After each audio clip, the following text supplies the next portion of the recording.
ഭൂതം ഞാൻ ചടുകുടു ചുടലിട ചുറ്റി മറക്കണ രണ്ടടി ഭൂതം ഞാൻ ഭൂതം ഒരു ഭൂതം ഞാൻ ഭൂമി കറക്കണ ഭൂതം ബും ചിരിയുടെ മേളം.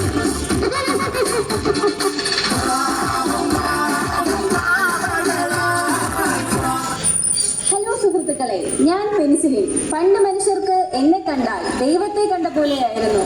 ഞാനിന്ന് വന്നാൽ ഈ ബാക്ടീരിയകൾ വിറച്ച് ഓടുമായിരുന്നു. ഇതാര് പെന്നോ? നീ പണ്ട് വരുന്നത് കണ്ടാൽ ഞങ്ങളൊക്കെ വിറയ്ക്കുമായിരുന്നു. ഇപ്പൊ നീ വരുന്നത് കണ്ടാൽ എനിക്ക് ചിരിയാ വരുന്നത്. ഇക്കാലത്ത് ക്യാമിയ റോള് വരുന്നത് പോലെ നിന്റെ കഥ. വരുന്നു, ഒന്ന് നോക്കുന്നു, പോകുന്നു. നിനക്ക് ഇത്രയ്ക്ക് അഹങ്കാരം പാടില്ല. മനുഷ്യൻ എന്നെ ഇറക്കിയത് നിന്നെ ഫിനിഷ് ചെയ്യാനാണ്. ഞാൻ നിന്നെ സെൽവാൾ അടിച്ച് പൊളിക്കും മോനെ.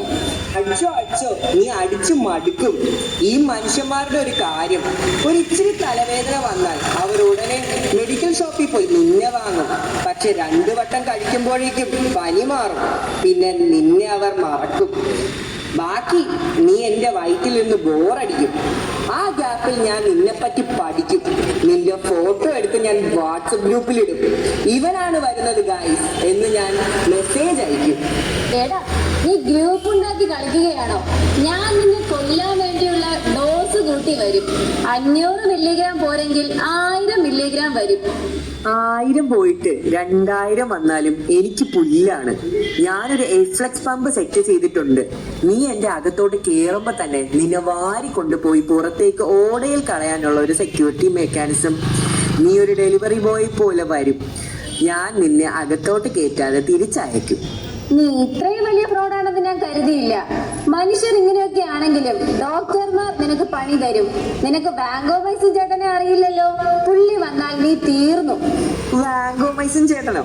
പുള്ളിയെ ഞങ്ങൾ സൂപ്പർ ബക്സ് പണ്ടേ കണ്ട വഴി ഓടിച്ചതാ. മനുഷ്യർ കോഴിക്കും പോത്തിനും വരെ ആന്റിബയോട്ടിക് കൊടുക്കുന്നുണ്ട്. അപ്പൊ നിങ്ങൾ മരുന്നിനെ ചായ കുടിക്കുന്ന പോലെ ശീലിച്ചു കഴിഞ്ഞു. ചുരുക്കത്തിൽ പറഞ്ഞാൽ നിന്റെ തറവാടിപ്പോ ഞങ്ങളുടെ ജിമ്മാണ്. ഞങ്ങൾ ഇപ്പൊ അവിടെ വന്ന് മസിൽ പെരിപ്പിക്കുകയാണ്. അമിത ആത്മവിശ്വാസം വേണ്ടടാ. നിന്റെ ജോലി മനുഷ്യരെ രോഗികളാക്കുക എന്നതാണ്. നീ എത്ര വിളിച്ചാലും ഞാൻ നിന്നെ കണ്ടെത്തും. ഓഹോ, നീ പഴയ കഥ തന്നെയാണല്ലോ പറയുന്നത്. നിന്റെ കയ്യിൽ കീ ഉണ്ടെങ്കിൽ എന്റെ കയ്യിൽ ഇപ്പോൾ പുതിയ ലോക്കുണ്ട്. നീ വരുന്നതും കണ്ട് ഞാൻ എന്റെ രൂപം മാറ്റും. ഇതിനെയാണ് ആന്റിബയോട്ടിക് റെസിസ്റ്റൻസ് എന്ന് വിളിക്കുന്നത്. നിനക്കിപ്പോൾ എന്നെ തൊടാൻ പോലും കഴിയില്ല. മനുഷ്യർക്ക് ബുദ്ധി വെച്ചാൽ നീ തീർന്നു. അവർ കൃത്യമായി മരുന്ന് കഴിക്കാനും വെറുതെ മരുന്ന് വാങ്ങി ഉപയോഗിക്കാതിരിക്കാനും തുടങ്ങിയാൽ നിന്റെ അഹങ്കാരം തീരും.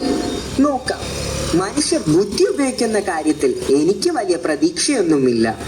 സുഹൃത്തുക്കളെ, ഇവൻ പറയുന്നത് കേട്ടില്ലേ? എന്നെ വെറുതെ ഉപയോഗിച്ച് പവർ കളയരുത്. ഡോക്ടർ പറയുന്ന പോലെ മാത്രം എന്നെ ഉപയോഗിക്കുക. ഇല്ലെങ്കിൽ ഈ ബാക്ടീരിയകൾ ലോകം ഭരിക്കും. ശരി, നിന്റെ പ്രസംഗം നിർത്ത്. വാ, നമുക്ക് അടുത്ത മനുഷ്യന്റെ വയറ്റിൽ പോയി ഒരു ഗുസ്തി പിടിക്കാം.